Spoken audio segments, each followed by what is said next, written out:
Hello everyone and welcome to the Kent Branch March 2025 educational presentation. My name is Cindy Robichaux and I am part of the Kent Branch operating team along with Linda Patterson, who is here tonight to monitor the chat for us. We do have a couple of housekeeping items. Our presentations are recorded and available on our Kent Branch YouTube channel, which is open to everyone. Your microphones and cameras have been turned off, but we welcome your questions. If you hover your mouse near the bottom of the screen, you will see the bar with the chat icon. And if you click on it, a little chat box will open. Here you can type in your questions or your messages for us or for the speaker.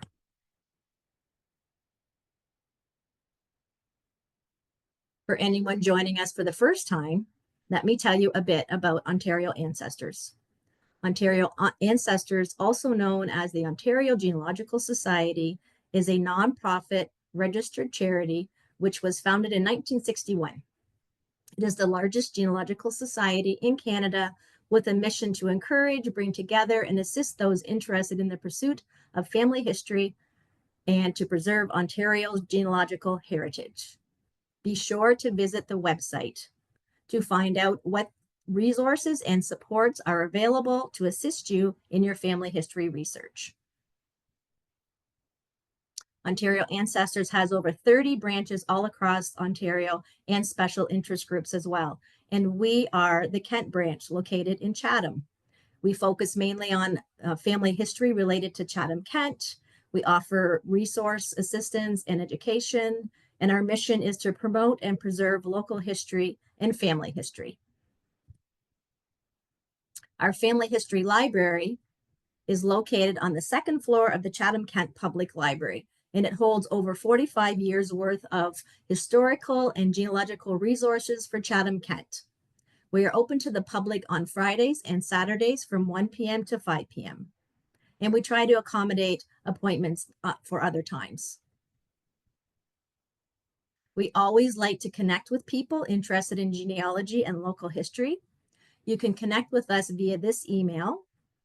You can also join our Kent Branch Facebook group, which has over 900 people who are interested in genealogy and Chatham-Kent's history. We also have a very comprehensive website with lots of resources for both our branch members, but also lots for the public as well. Here's some upcoming local events that might be of interest to you. Our next meeting is going to morph into a field trip. So on Saturday, April the 12th, we will be heading to Thamesville to visit the Old Town Hall Museum and the Thamesville branch of the Chatham Public Library to view their collections and their resources. We'll be carpooling from Chatham, leaving around 9 a.m. We will first visit the museum, and then we will head to the library. Please note, though, that there are about 12 stairs going up and down. We will then have lunch in Thamesville, and then on the way back, we will stop at the famous Parks Blueberries so that we can do some browsing and maybe get some treats. If you're interested in joining us or plan to attend, please email us so that we know that you're coming. And then our May presentation will be an in-person. It will be held at the McKinley Reception Center. However, if you're not local, but you still want to attend, you could join just like you are today, because we will be streaming that one. Mark Van Ray will share his discovery of the surviving journal of Isaac Gardner of the early days of Rondeau Park. You can visit our website for more information and to register to attend that night. Okay, so now we have some really big news. For the past 3 years, our volunteers have been diligently working on the microfilm, the newspaper microfilm index cards project through our partnership with the Chatham-Kent Public Library. This index card collection is a gold mine of information for researchers, and the whole collection now has been digitized and is available on our website. So anybody who has come to the Chatham-Kent Public Library to do research, for sure you are directed to this brown cabinet that had all of the index cards. And these are some examples here of what's on the cards. So if you head over to our website, on the home page, you will see the featured resource, and that is where you would click to get into the card catalog. This will take you to 3 folder choices: index to newspapers, biographical catalog, and subject catalog. If you choose the biographical folder, it will take you to the page that displays the individual drawers. Click on a drawer, and then you can browse the index cards individually, just like you were just standing there. Then you can come in and look up your names and dates and the newspaper that they're located in. Or if you're not local, you could always shoot us an email, and for a small donation, we will look up your, do the legwork for you and look up. So this is a great free resource that's open to the public. So be sure to have a look on our website, and maybe your ancestors' information is in the newspaper. Okay, now let's get started with tonight's webinar, The Dresden Cave In, with our guest speaker, Eric Philpott. In 1957, tragedy consumed the town of Dresden when a construction project went terribly wrong. Tonight, we will learn about the cave-in, the families whose lives were changed forever, and the efforts being taken to document the event. Eric worked in film and broadcast technologies for over 2 decades. Before that, he taught history in Germany, Canada, and the United States, where he honed his skills in researching and presenting historical material. He has a particular interest in Canadian history, which he feels is an under-neglected area of study. In 1992, Eric directed a successful German language production of Thornton Wilder's Our Town, which toured in former East Germany. Above all else, Eric is passionate about storytelling and has a very personal connection to this event, which you will find out. So Eric, welcome, and I will turn it over to you. Thank you so much, Cindy, and thank you to the Kent chapter of the Ontario Genealogical Society for inviting me to speak. And thank you, everyone, for joining, for your interest in this story, which I think is a very important one.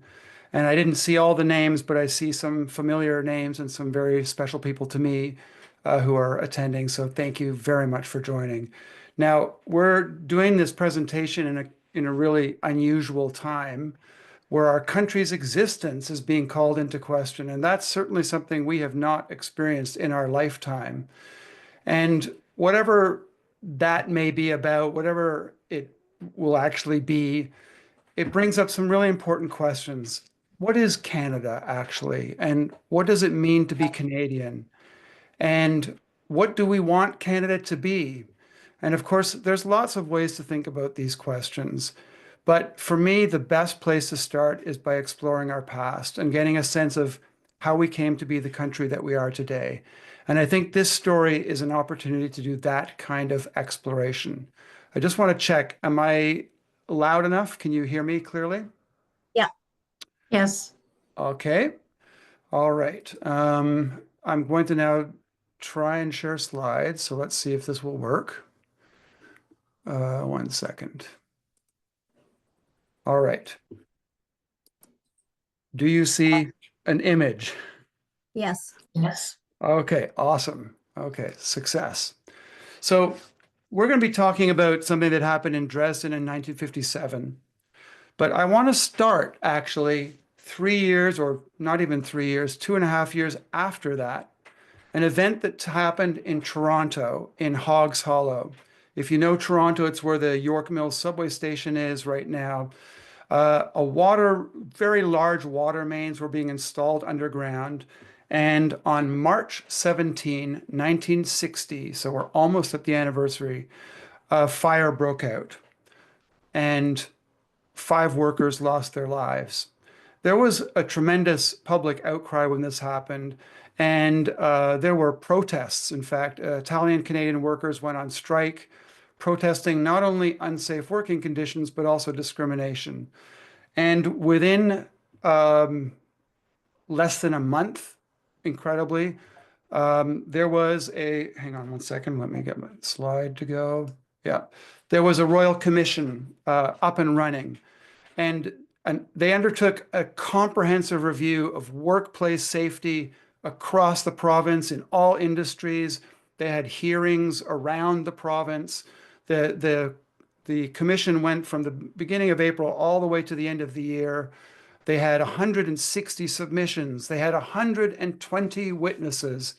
And it was, in many ways, the foundations for today's workplace safety legislation has its origin in these sessions. It's a very important piece of our history. But guess what workplace tragedy was not even mentioned? That's what I'm going to tell you about today. This is the story of Dresden, 1957. Oops, I'm trying to get my slides to go. There we go. The untold story of Ontario's worst workplace tragedy.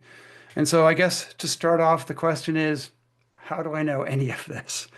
And it kind of feels random to me to sort of stand here now or sit here now telling you this, but I'm going to tell you how I know. This is a photo of my late father, Keith Philpott.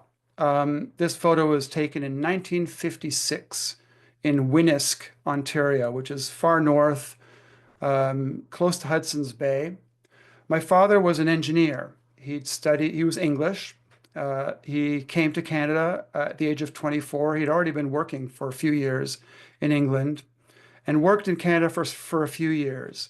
And I knew about that, and I knew this photo. And after that, he went to the Netherlands to do for a graduate engineering program. And that's where he met my mother. So the fact that I'm half Dutch puts an interesting twist on this story.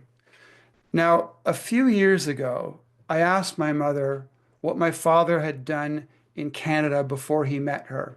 Now, I just want to say, I forgot to mention something. I think there's a way that you can post questions in the chat, whatever, all of you who are attending. I'd like to encourage you, do not hesitate. If you have a question, put it in there. I'm going to pause at certain points while I'm speaking just to hear what the questions are. But if there isn't time to answer all of them, I promise that I will answer them either in a blog post or get back to you later. So I'd rather have too many questions than too few. So please don't hold back if you have any questions.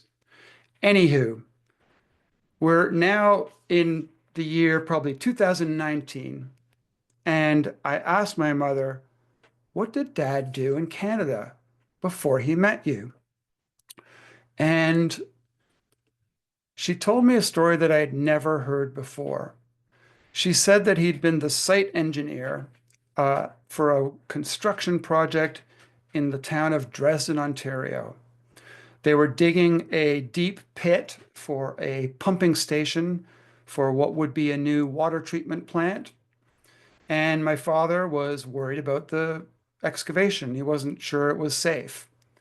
He spoke to the contractor or tried to speak to the contractor and got a response along the lines of, "Don't worry, kid, we know what we're doing."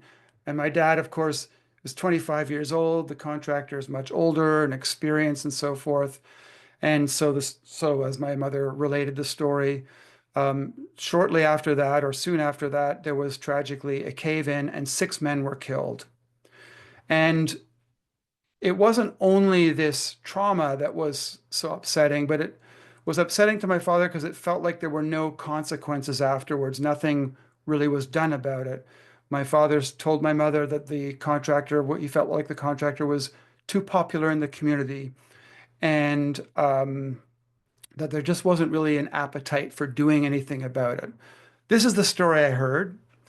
And I thought, wow, that sounds very serious. So, of course, I tried to find out more about it. I tried to look it up. And I found absolutely nothing. I literally found nothing to indicate that this had even happened. And, that could have been it. That could have been the end of the story. but it wasn't, because this story really wanted to be told. In 2020, in the beginning of the pandemic, my mom was going through my father's papers, and she found, for this story, the mother lode, a whole pile of documents from the Dresden Project.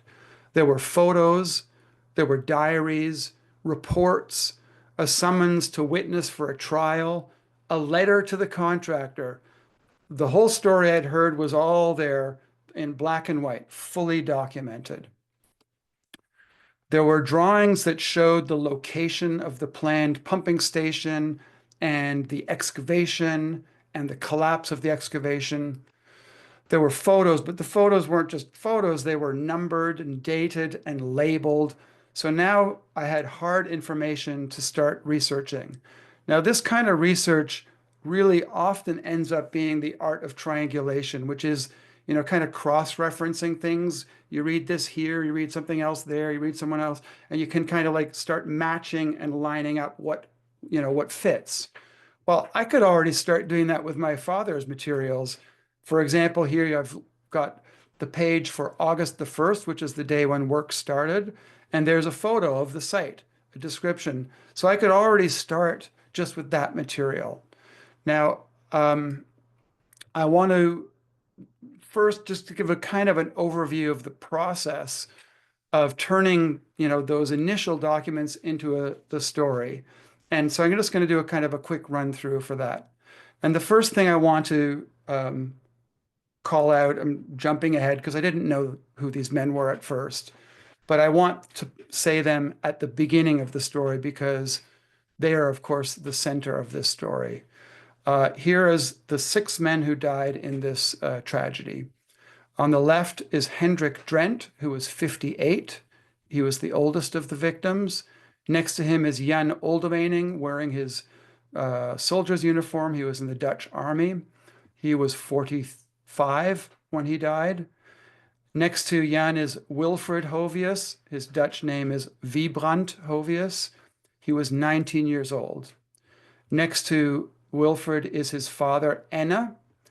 Enna was only 39 years old, actually.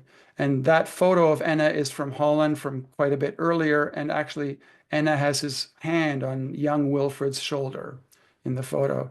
Next to Enna, we see Dirk Rijksen, who was the foreman on this project. He was 37, nearly 38 years old. And then on the right, Jan Bremer.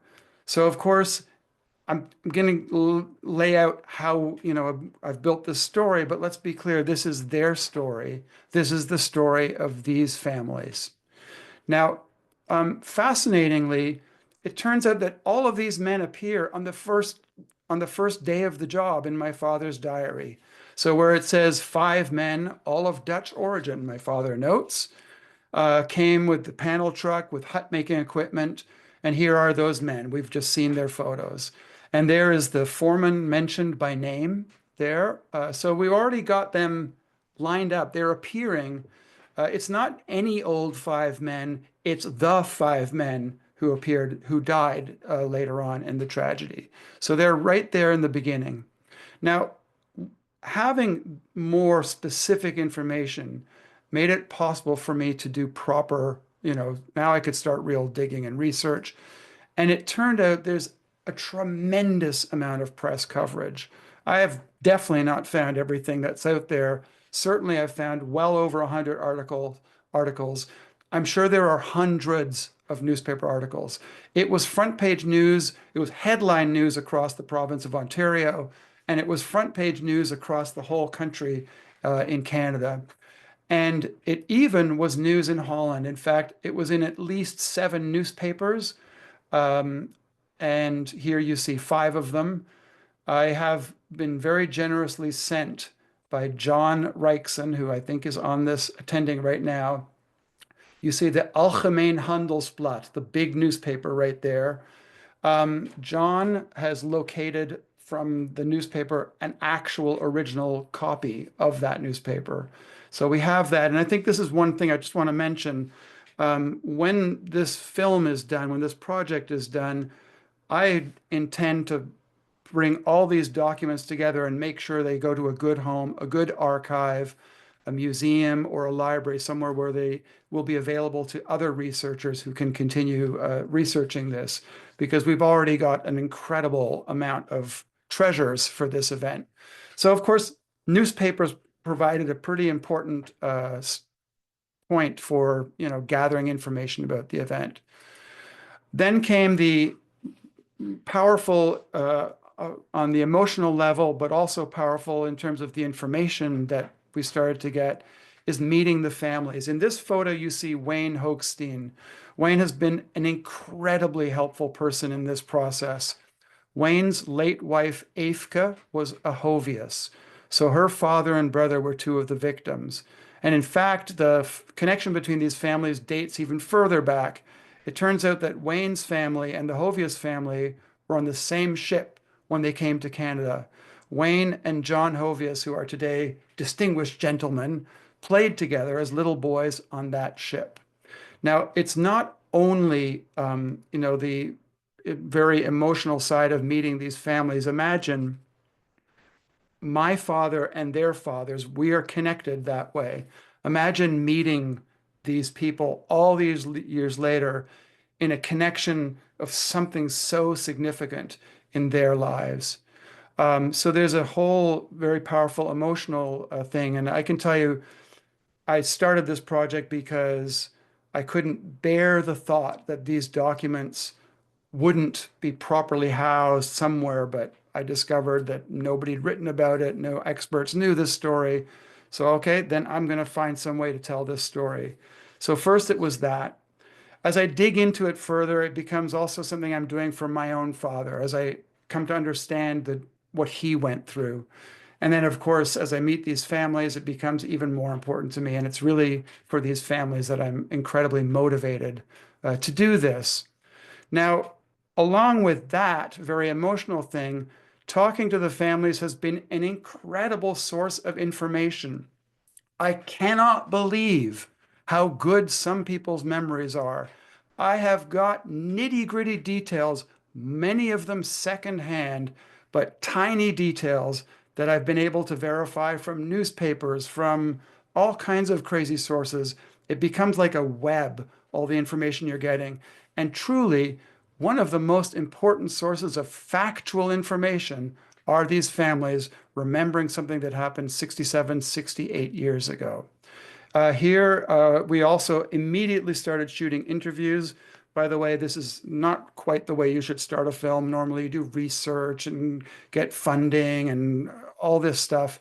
Well, this story, we're making it at the last minute. So we started filming interviews absolutely right away. This is a photo of Ina Vandenbrink. Her uncle was Dirk Reichson, the foreman, one of the victims. Um, Also, I'm still trying to summarize, haha, how we've, gathered all this information. Another important source is family materials. Many photos, letters, and other things from the families have been another tremendous source of information. In this photo, you see the Drent family in 1950 sitting beside their first home in Canada. And Hendrik Drent, as you recall, may recall, was the oldest of the victims. We did a lot of exploring, and in the beginning, Wayne is really the one who showed us around. One of the important sites, of course, is the cemetery in Aylmer, where 5 of the 6 men are buried today. We also started filming locations, and I'll just introduce the film crew here. Manning the camera is Pavel Kajprzak. He's our brilliant Polish cinematographer who joined us last summer for filming. And on this particular shot, we're filming a construction site. So, building or connecting construction work. Well, it's a construction site for a bridge. And as you'll see in a minute, a bridge is an important part of this story. And then behind him is Joe Crawford. Joe Crawford, believe it or not, was a student of mine when I was a teacher, a history teacher, quite a few years ago. And he had a whole career as an actor and film editor in New Zealand. and he's now back in Canada, and he has truly been my right-hand man collaborator on this project. So those are two, and there are other people. I have to say, I wish I could mention all the people who help, but anyway, those are my two immediate colleagues on the film project. And of course, there's digging through archives. Now, I have to say, that is the one thing where really we haven't found that much. We've found certainly more than enough to prove everything, but it's astonishing how little is still preserved. And it's kind of clear that really no effort was made to protect these documents. I'm not suggesting efforts were made to destroy them or hide them. That I really don't think. But there just seems to have been no care, no sense that this was an event worth protecting or remembering. And I find that shocking. When this happened, it was Ontario's worst workplace tragedy, 6 deaths. Today, it ranks as Ontario's second worst workplace tragedy. There was a bridge collapse in Ottawa where 9 people died. So 6 deaths. Um, I know there are worse tragedies in the world, but it still astonishes me that it simply hasn't been preserved. Anyway, in this image here, you see on the left a newspaper clipping where there's the tender for looking for the contractor for the taking on the construction. And on the right-hand side is a letter from the British Canadian engineering consultants, the engineering firm, listing the contractors who've submitted bids on the project. So the research work definitely is ongoing, and we are definitely still finding new material. So I'm ready to plunge into the story. I hope this gives you a bit of a sense of the process of gathering information and building the story for a film. But before I do that, I just want to check, are there any questions? Actually, there are. So, Kay, I dropped it into the chat for everyone. Back at the beginning, she was asking why wasn't the Dresden tragedy part of the Royal Commission? That is a very good question. For now, it remains a mystery. The Royal Commission has one of the submissions was a history of the Trench Excavators Protection Act. And that history mentions that there were 3 breaches that went to court. 2 of them, the contractor was fined, and 1, the contractor was acquitted. That is the closest we come to a mention of Dresden because I know which contractor they're talking about. And second reason, John Ort was the inspector from the Department of Labor, now called the Ministry of Labor. And John Ort is a witness. He testified at the Royal Commission. So he knew all about Dresden. Why he wouldn't mention it is a mystery. I don't know if we'll answer this mystery, but it's part of the story I want to tell in the film, that's for sure. Any other questions? No, more just comments about, didn't realize that there was this story was this history happened. Someone commented that this is going to make a good book and a good historical film, which you're going to talk about more. So, Yeah. why was the grave of the 5 in Elmer? That's a good question. And any compensation to the families of the victims? So first to the cemeteries, the men all lived around Aylmer. At that point, the foreman, Dirk Reichson, had moved to Byron, which is now a suburb of London. But even Dirk had been in Aylmer, and so they all lived in and around Aylmer. And the reason for that was there was a lot of seasonal work. So there was more employment. And so there was a bit of some of the Dutch families gravitated there. I'll tell you about that in a minute because finding work was a real problem in the early years for these families. So the Aylmer area is where they lived, basically. Okay, compensation. There's a lot we can say about that, and that is one of the areas where we are, in fact, finding new material. but they did receive it. Workman's compensation, as it was called at the time, existed, and these widows were all given a percentage of what they thought their husband's income had been. That is a whole sub story, and maybe we can get to that later on. But yes, there was some compensation. Okay, that's it for the questions for now. Okay, you can keep them coming, and I'll come back to questions shortly. So here we're going to plunge into the story, and we're going to start this story in the Netherlands in World War II. A couple of points. One is that we may forget today, but in the 1950s, the shadow of World War II definitely still hung over people. It was a tremendously traumatic experience for the Netherlands. Here in the photo, you can see Rotterdam, the south part of Rotterdam, which was bombed. My family actually came from Rotterdam, fortunately not from the south part.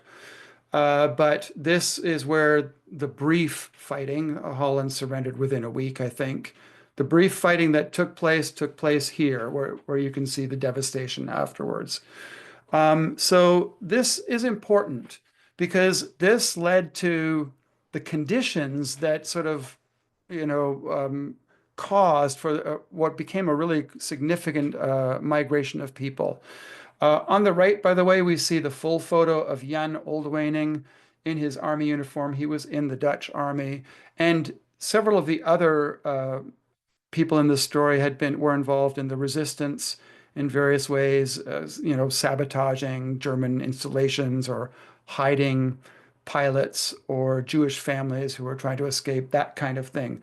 So this war was a very significant and impactful experience that all of these families experienced. Now, it had a real impact on Holland because by the end of the war uh, and the decade that followed it, the Dutch economy was absolutely shattered. And Holland had a peculiar it was different from other European countries. It was the only country whose population had actually grown significantly. There were 5 million Dutch people in 1900, and in 1950, there were 10 million Dutch people. And so they've got this large population and this totally ruined economy. And there's a very strong sense people don't see a future in the country, and they think there's just too many people. In 1948, apparently 1 in 3 Dutch were considering emigrating. The Dutch government paid people to leave, and in fact, 550,000 people did leave the Netherlands, a significant number. And Canada was one of the prime destinations. We'll get to that in a moment. Now, before they left, these families very often took a formal portrait, and I think this is quite poignant. It's really like marking a memory of a world that they know they're leaving forever. They know they will never have this world again. And so they've kind of memorialized it in a portrait. And this one is the Oldewening family. And this is, a typical type of portrait from that era. Traveling to Canada, they came on converted troop carriers. On the left, we see once again the Oldewening family, and they're on Grote Bear. And next to them, we see the Drent family on Volendam. And why Canada? Let's ask that question now. It's a very interesting thing. I mean, Dutch people tended to go to England, not exclusively, but usually to English-speaking countries. They went to Australia, the United States, South Africa even, but a large, large number came to Canada. And that's because where the Dutch thought they had an overpopulation, Canada had a serious shortage of farmers. This was very much influenced by the Second World War. A lot of farm boys got out they joined the army, and in the war they saw the world. Now, of course, some were killed and some were wounded, but that's not the only reason there was a shortage of farmers. For many of them, their taste of a world outside the farm, well, that was it. They didn't want to go back to a farm. And so there really was a problem, and we didn't have enough farmers and farm workers. So the Dutch government and the Canadian government made a deal. The Dutch could come to Canada as long as they were farmers. So they had to say they were farmers or they knew how to farm. And they had to agree to work for a Canadian farmer for their first year here. This is the Drent family's house that you see here. And that's a quote from our interview with Chris Drent, the oldest son, who passed away actually in September. And we did interview him last summer. There were, of course, many fine farmers who treated their new workers well, but there are also a lot of horror stories. And this is what can happen when an employer has an unusual or unreasonable amount of control over the employee's life and family even. So this is the Drent's first home. Now, what we can't see in that photo is it's surrounded by fencing. You couldn't leave the property except by walking right past the farmer's house. The farmer in this case was alcoholic and violent. The house was run down and really awful inside. Mrs. Drent refused to sleep indoors.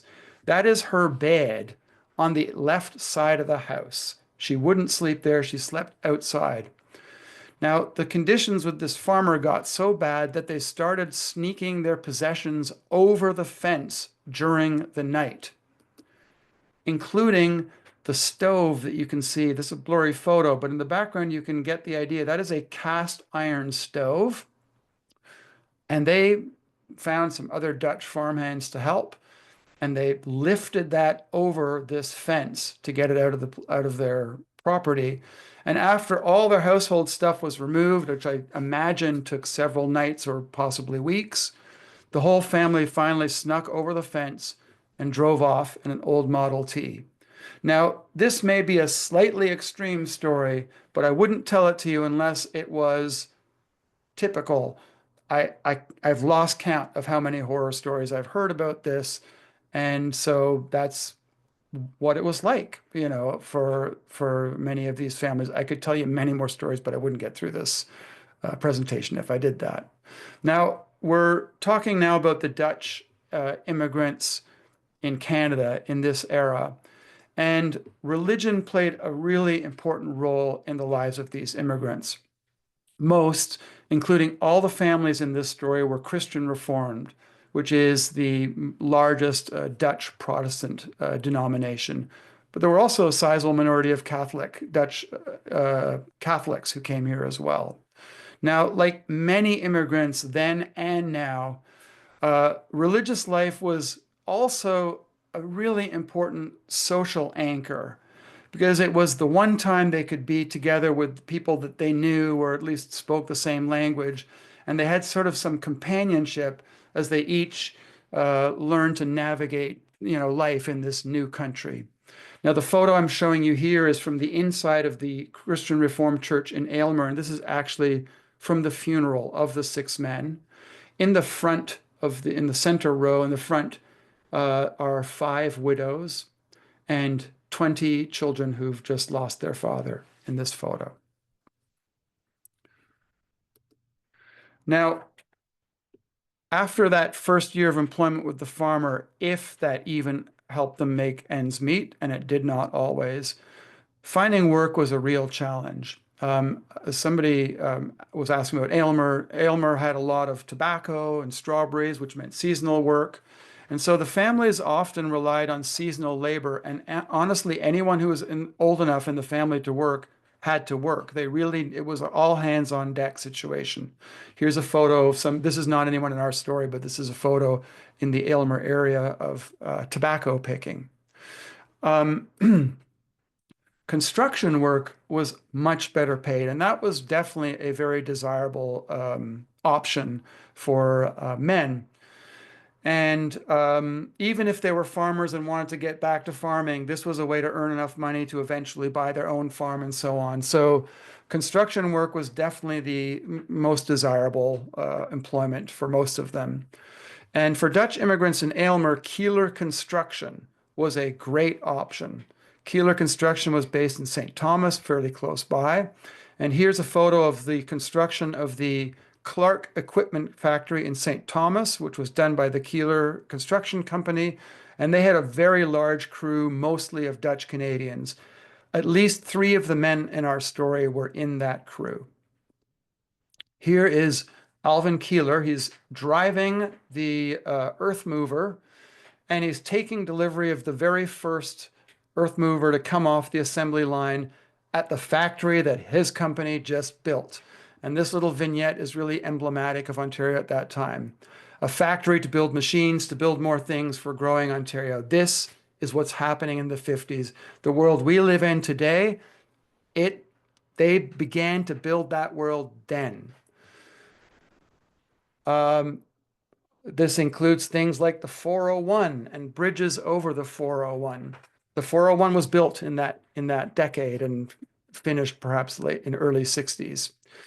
So Keeler Construction also won a contract to build the Highway 73 overpass. There were several bridges actually, but one of them was the Highway 73 overpass that crosses the 401, or the new 401 at the time, between London and Aylmer.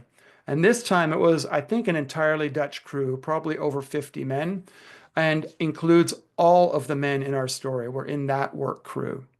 Now, when this job was finished, a small group of them was offered a chance to go to Dresden.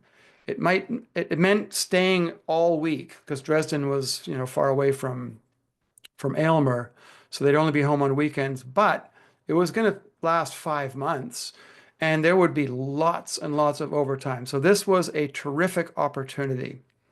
Now, I've mentioned finding new information, and we are continually finding new information.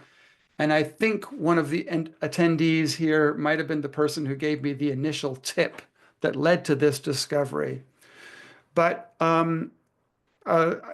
just before we get to Dresden and all that, I'm just going to sort of insert this little important little detail. Now, these Dutch Protestants, like many Dutch Protestants, were suspicious, if not hostile, towards traditional unions. They thought they were communists. But many of them were members of the Christian Labour Association of Canada, which, as the name shows, has a religious bent.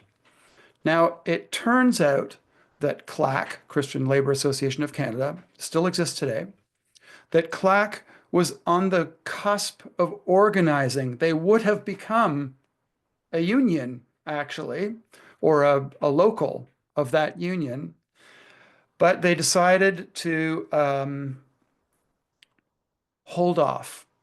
The men decided to hold off. We decided to drop the case, as this letter says, for the time being. The bridge where our members were working, you just saw a photo of it, is almost finished. Our members there do not know whether they will be hired again for the next job.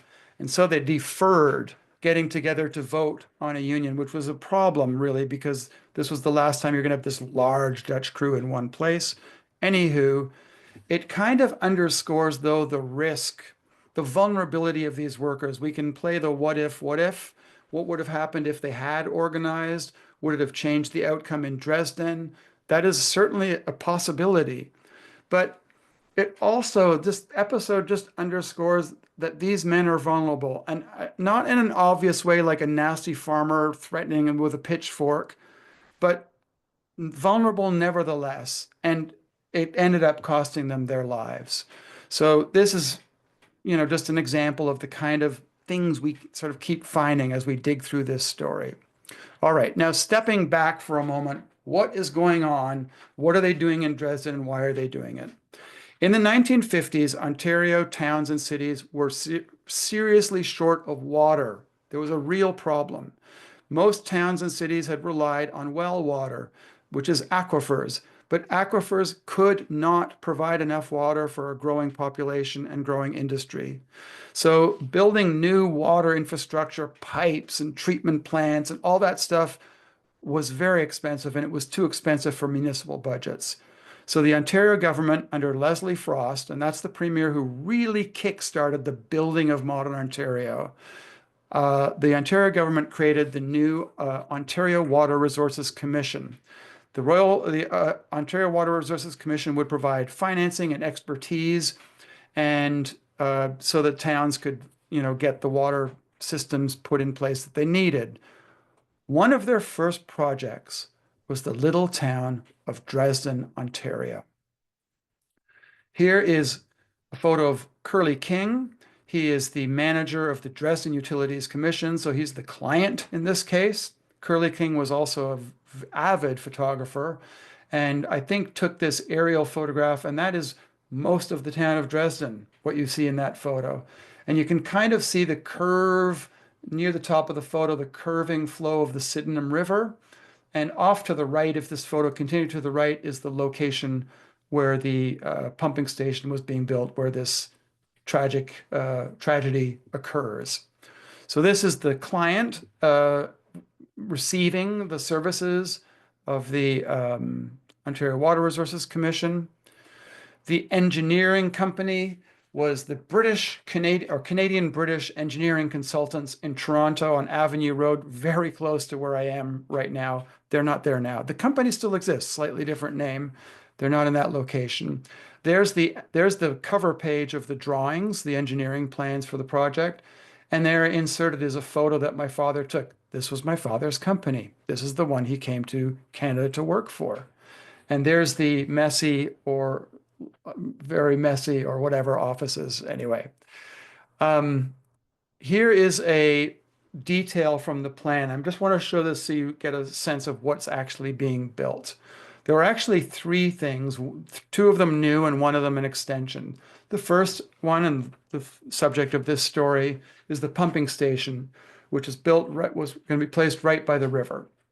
It would send water then to the filter house, and that is, they had a filter house. They'd had a previous pump. You know, they'd done stuff like this before that hadn't worked properly.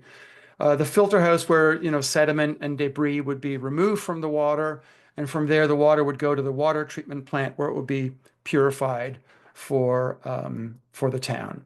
So that's what they were building. That's the big picture. And that's why it was a 5-month project. This is oops, hang on 1 second. Let me go back.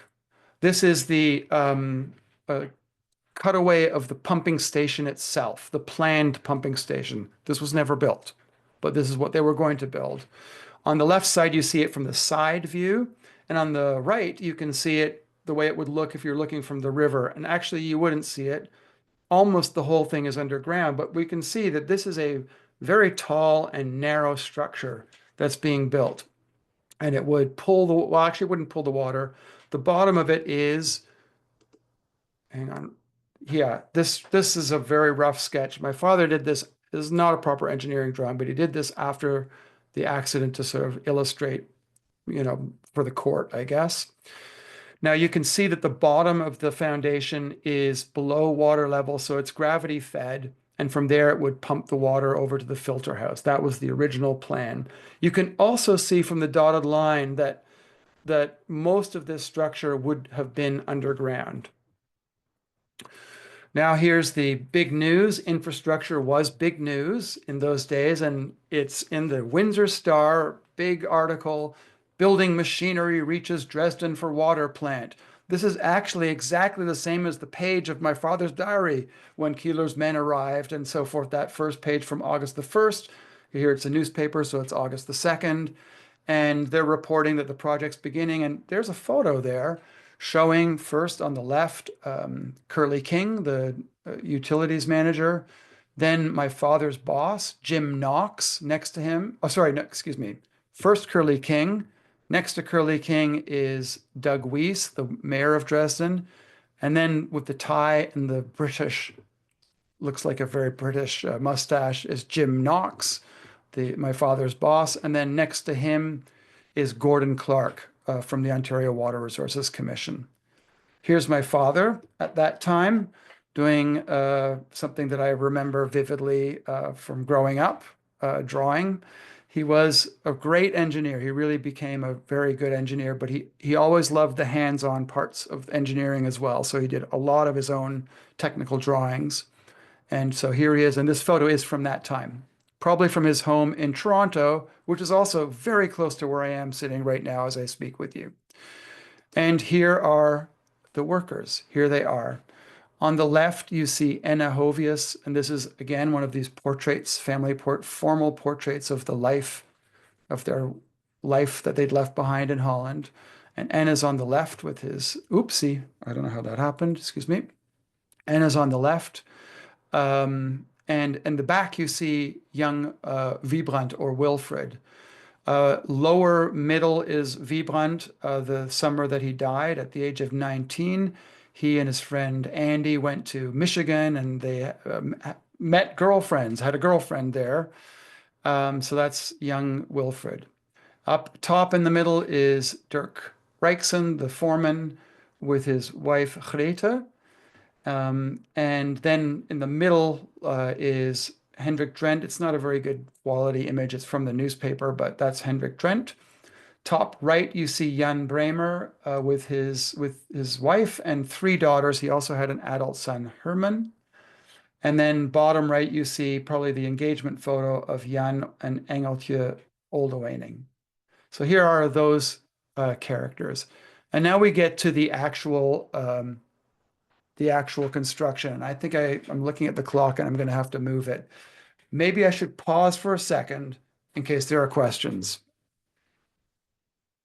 I see nothing. Sorry. Okay. You're either bored or gripped. No, Okay. no, I have one question. It kind of goes back to when you were talking about the farmer there. The question is, you mentioned the poor conditions and the treatment. Was there anyone that they could report to, or was there any sort of government agent who followed up with the families in that year?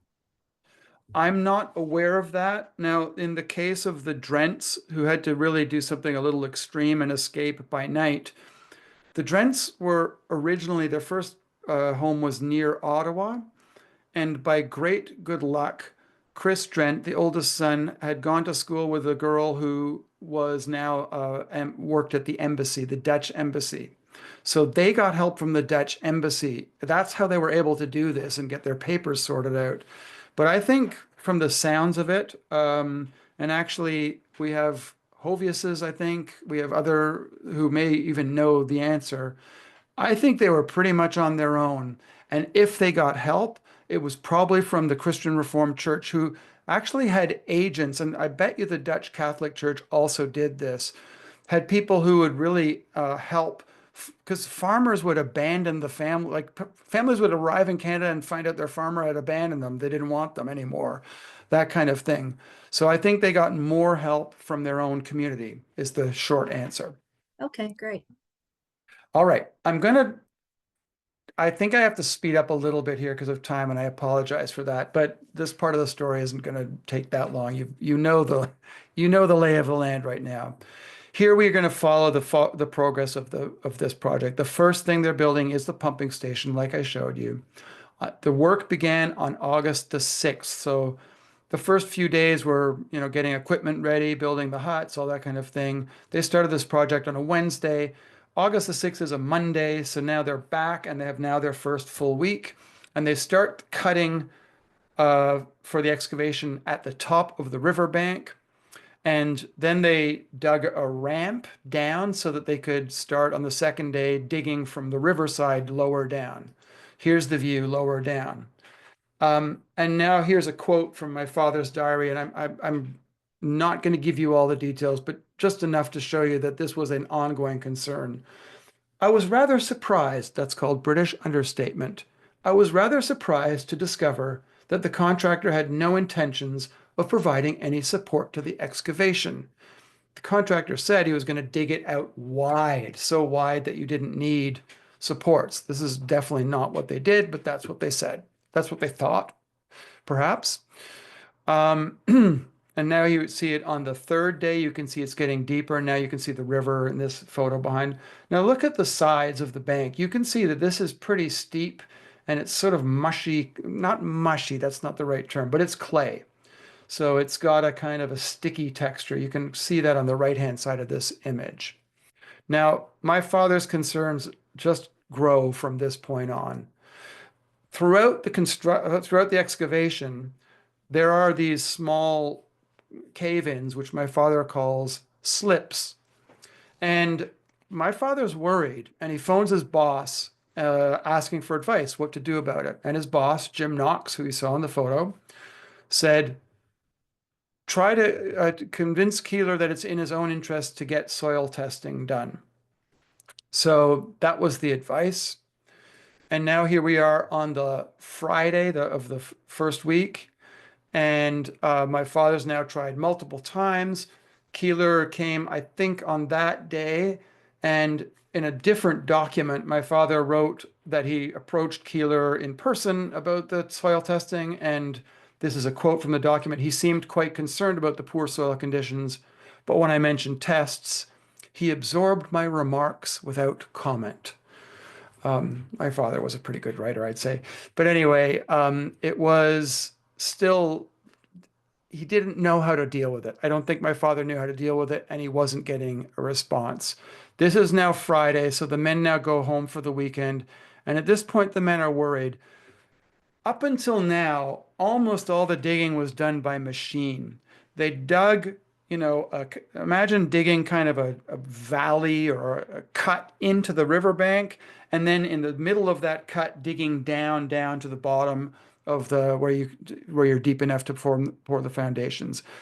Most of this digging has been done by a machine, with the men going in a little bit to sort of unclog the shovel or whatever.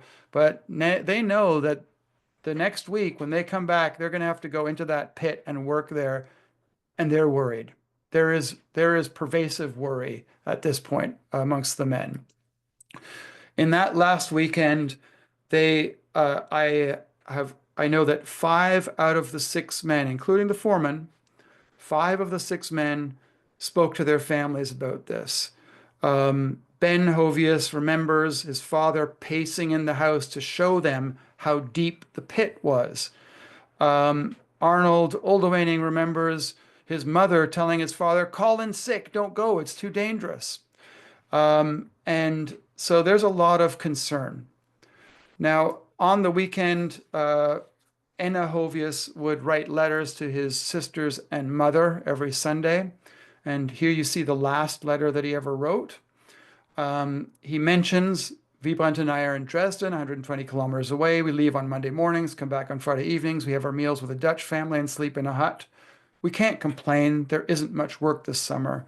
And he goes on to talk about the tobacco crops being ruined. He doesn't mention the danger, but he knew about the danger. And so it was with a lot of concern that the men returned to work the following Monday. That weekend, my father wrote a letter to Alvin Keeler. He mailed it on the Monday and says, "As you know, we're not too happy with the soft clay which has been encountered." So it's really there in black and white. There's no question this concern was raised multiple times. But work continued. Here we are on August 12th. This is the Monday. There's another quote from my father's letter. "Under the terms of the contract, you will note that it's the contractor's responsibility to satisfy himself that soil conditions are suitable." I think my father could have been a bit more blunt. I think he could have used the word safe, but that is British understatement, maybe not helping in this case. And on August the 12th, this Monday, they reach formation level. And that means now the men are going to go into the pit. So here we are on August 13, and there you see them. They have to go into the pit, first of all, to square it, because a machine cannot get the pit exactly square and level, which is what they've done there. They have to do that by hand. And I've got a quote. John Hovius remembers his father telling his mother, "It's a dangerous job, but if anything happens, you have John." John was 13 years old at this time, and he heard this, and a few days later, his father was killed. Can you imagine what that would be like? So here we see, what vulnerability looks like, and there is not a support in sight. There's nothing to protect these guys. They are, from where the photo's taken, the pit is about 15 feet deep, because my father took this photo, behind him is the river. But on the back wall, that goes up 35 feet to the top of the riverbank. So this is a deep, deep grave that they're in right now. Now we move on. The next day they went in, and I'll show you in a few minutes a photo of they put in the formwork, so where they could pour the foundations, and spent the morning and early afternoon tying in all the steel reinforcement rods. And they moved quickly. They worked very quickly. They did not want to stay in there for long. And the foreman, Dick Reichson, decided that they could pour the foundations that day.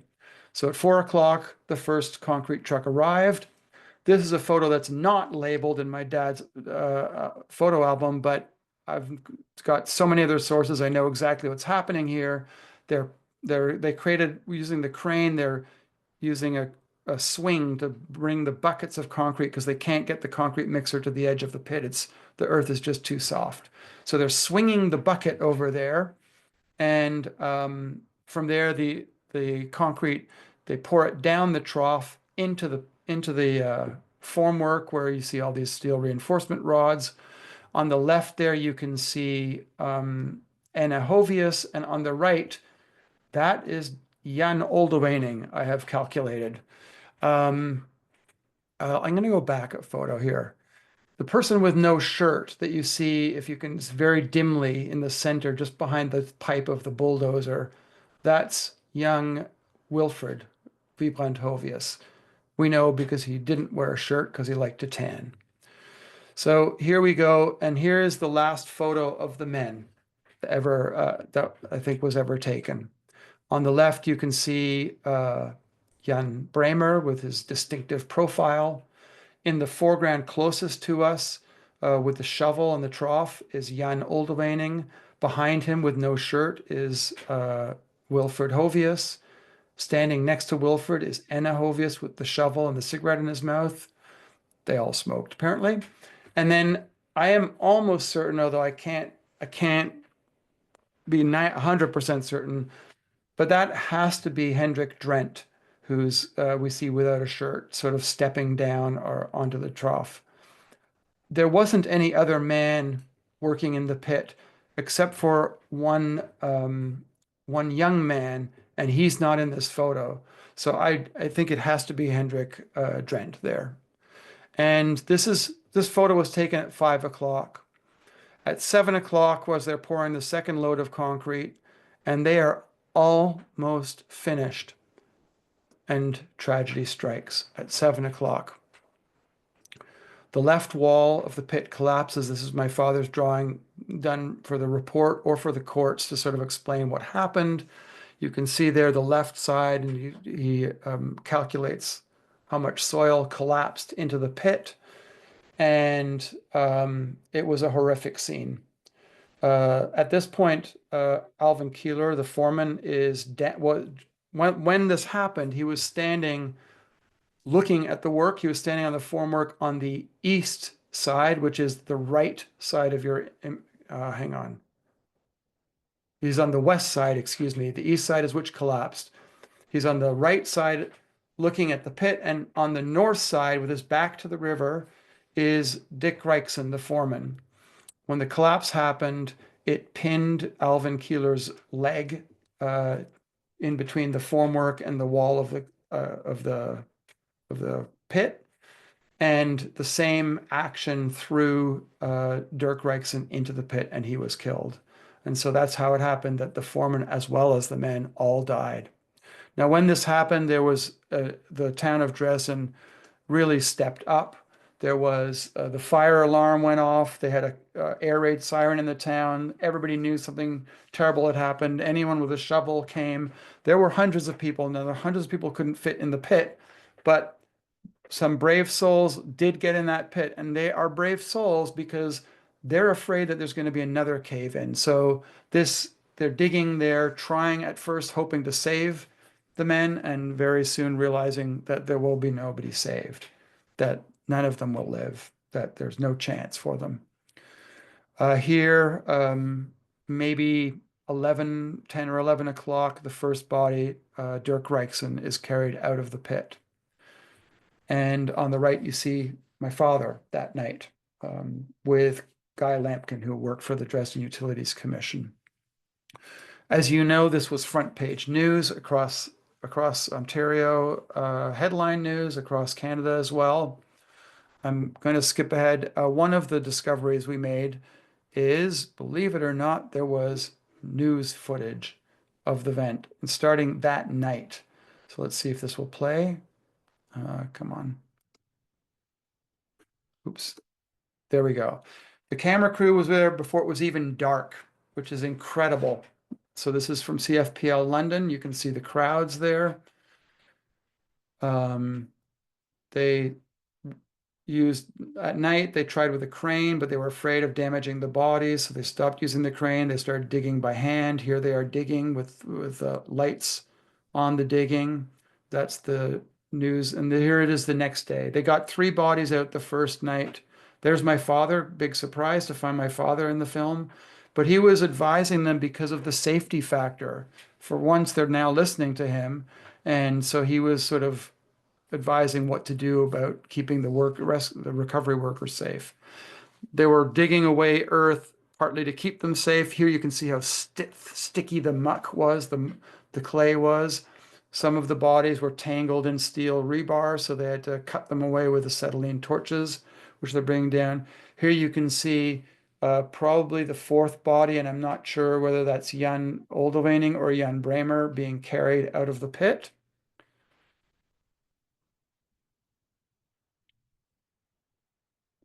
And then there's footage of the funeral on Saturday, the 17th of August in Aylmer. The church was overfilled, actually. They couldn't fit everybody. There's the Jan Oldewening's body being carried out. All of the coffins were carried out, brought into a car, into hearses, of course, and then went in a procession to the Aylmer Cemetery where they are buried today. Now that's the news footage that we've discovered, which is something I didn't expect to find when we started this. Here's photo, some incredible press photos. This is one of the 4th or the 5th body coming out, and you just get a sense of the size of this disaster. It's really the only photo that actually shows the top and the bottom really, really clearly, so you can sort of see the whole thing. Here's the internment ceremony. You see the whole community gathered around the 5 coffins in Aylmer. Mrs. Reichson wanted her husband to be buried close to her, so Dirk Reichson's body was buried in Woodland Cemetery in London.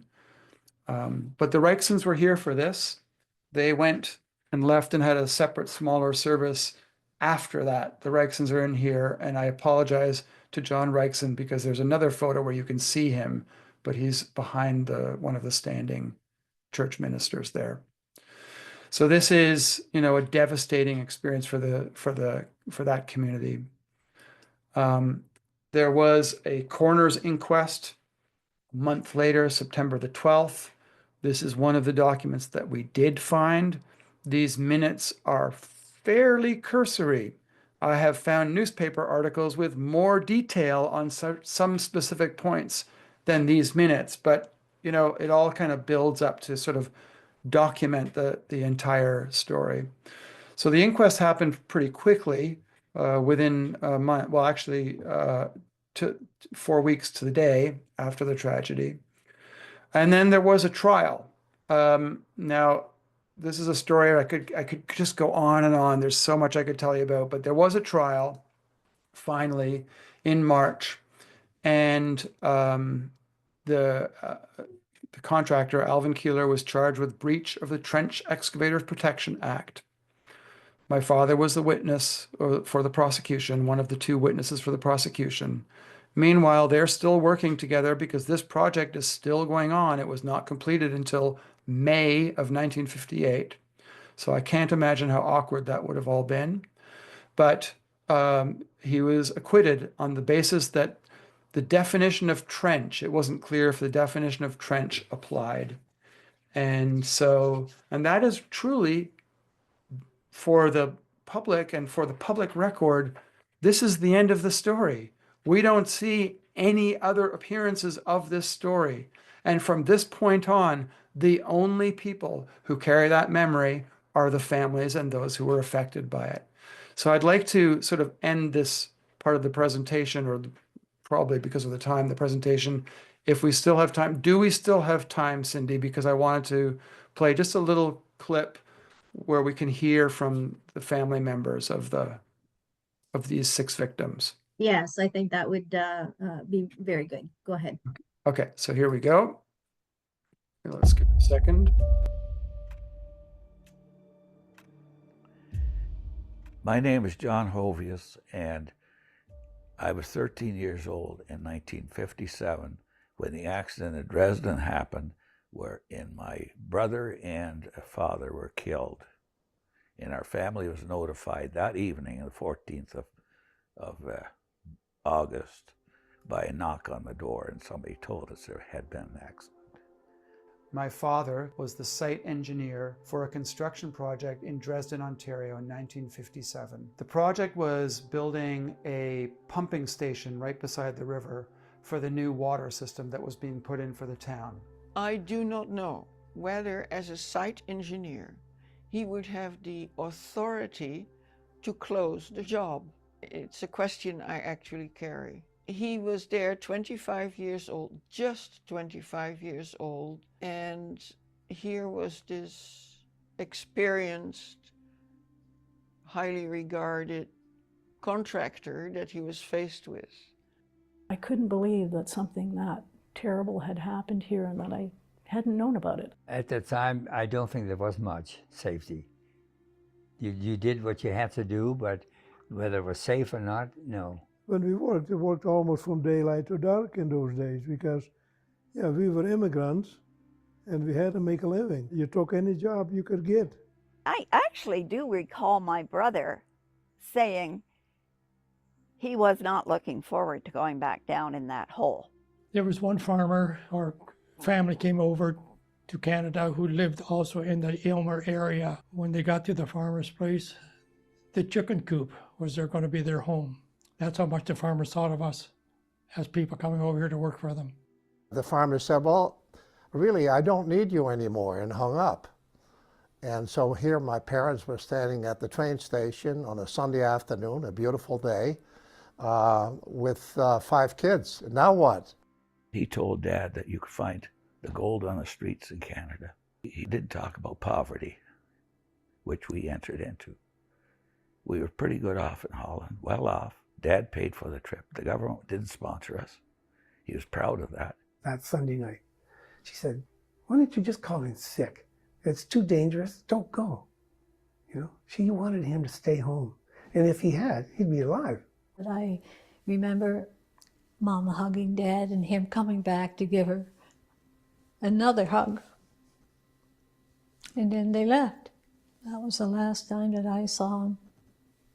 He was not afraid to do whatever needed.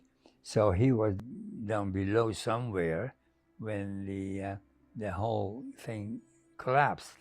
My father and Mr. Keeler were standing on the edge of the pit, and the other 5 were in the pit. My father was dragged into it, and Keeler could escape. And there were 6 casualties, and my father was one of the 6. The guy told her to get a chair and sit down.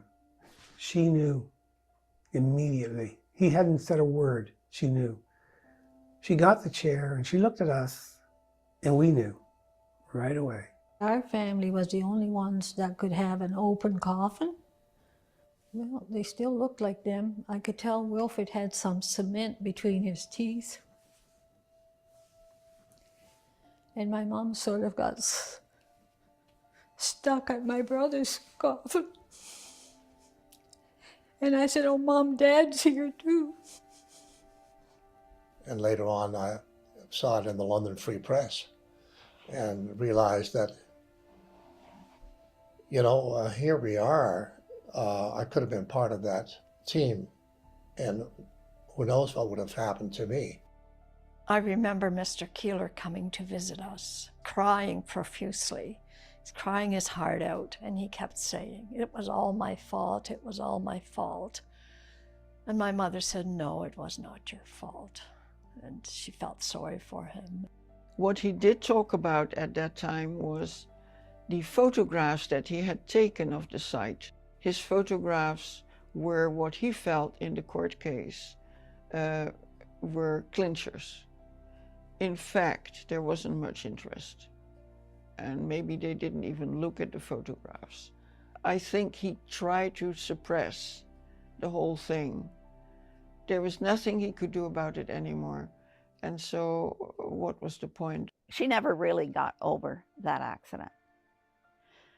She was a mother who really believed in a paternalistic world.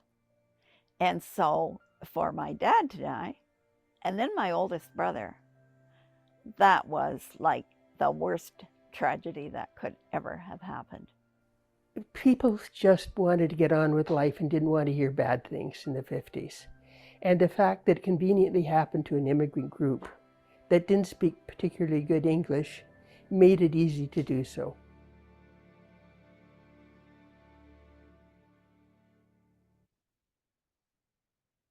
Well, thank you very much.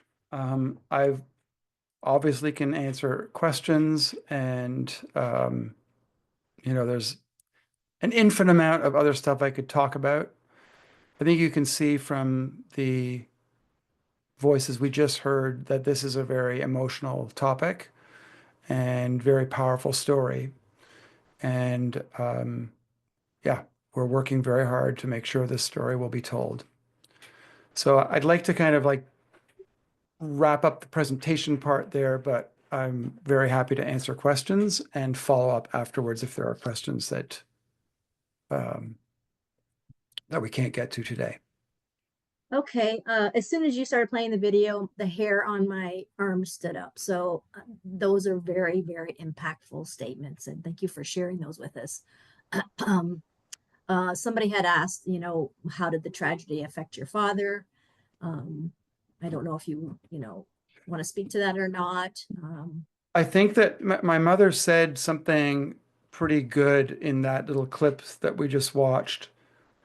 My father, I don't know that he had the ability to speak out as strongly as he obviously should have done. He's a young man. He's an immigrant too. And so I think he was hesitant, although he certainly made many efforts to do something. Now, after all this happens, and then even there's nothing, no consequence, as if these lives didn't matter, I think this was so upsetting that he just kind of repressed it.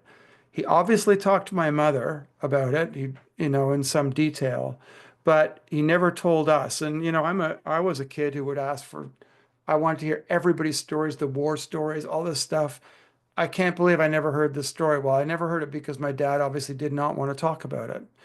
And, but it is also striking to me how much material he kept.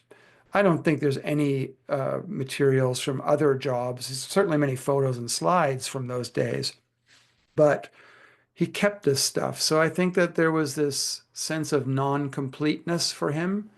And so that also means a lot to me, that I can do something with the material that he had at least preserved. Right. Neil asked if there's any initiative for a plaque to commemorate at the site. That he mentions the Ontario That's a very good question. Now, there is a small plaque at the site, but that plaque was put there by the families. And so I don't want to sound mean, but to me, first of all, that totally counts as a moment. But I think what's missing is the community recognizing this. I think in the end, this is something that the families have suffered enough through this experience that has impacted their lives and impacts generations. Like, this is not a one-off. This is a thing that becomes now a significant part of the family's journey this loss, and it does go into future generations. I have seen that with my own eyes. And so I think it's important that the community acknowledge it. And so that's a part of the motivation I have for making this film, and simply creating awareness about the event. Okay, they didn't go on to mention about maybe the Ontario Heritage Trust might be something to address. I don't think anywhere on here you've really talked about your website and if people want to, follow along with you, because you are doing a documentary on this. So, and that all takes funds. So I don't Yes. know if you want to So briefly I do. speak to that. Yeah, thank you. So you can see the website address is pretty easy to remember, Dresden1957.com. We also have a Facebook group, and we are on social. And so, yeah, building the community around this is very, very important. Last summer, we had an incredible experience of a crowdfunding campaign. We were able to raise close to $80,000. That was incredibly important. It allowed us to do a huge amount of filming last summer. And I kind of had hoped that that would be enough to get us, enough content, but in fact, there's still more work to do. So we really need to keep building the community around it. And at some point, I think I'm going to have to do another fundraiser, a crowdfunding. I am also applying for grants and all that kind of thing. And really, the bigger money is probably going to have to come from grants and so forth. But it's a difficult time to make films anyway, especially documentaries. So this is it's just a tough market, but it can be done with a large group. So I think that everybody who'd like to join, please do follow on Facebook or YouTube or whatever is your preferred platform, or sign up on the website and spread the word, please. That would be great. Let's see if we can get a really large group, and then we could do another crowdfunder I hope this summer.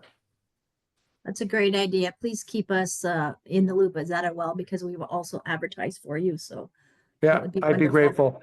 And I just want to speak because there are people on who have already, I think, who've already contributed. You guys have done your bit. I'm so grateful. The fact that we're as far as we are is because of your help. So when we do another crowdfunder, the idea is to find a new, group to help. I don't want to lean on the first group again. They've really done their bit, really did their bit. That's great. Lots of thank yous. Thank you for making this information available. People need to know about this. Such important work. We are very very grateful to you. So it must be a family member that is with that comment. It's George that says that. So yeah, lots of thank yous and lots of wonderful that people didn't know this story. So you bringing it to light is very important, and hopefully, it was a very engaging topic because there were 64 people on, and they stayed literally right to the end. So amazing. Thank you, everybody. Yeah, so we're doing this, of course, first and foremost to remember, but it's also an incredible piece. It's our history. It's not a happy story, but it's our story. It belongs to us, and we should know it. Absolutely. And thank you for sharing that with us. So with that, we will wrap it up. We're a little bit over time, but that's okay. It was a very important topic, so we appreciate you sharing it. And thank you everyone for joining us on this Friday night. And we will see you all. Hopefully we'll see you in Thamesville when we go on our field trip. So thank you, and we'll say goodnight now. Thank you, Cindy. Thank you, everybody. Yeah. Bye-bye. Bye. Bye-bye.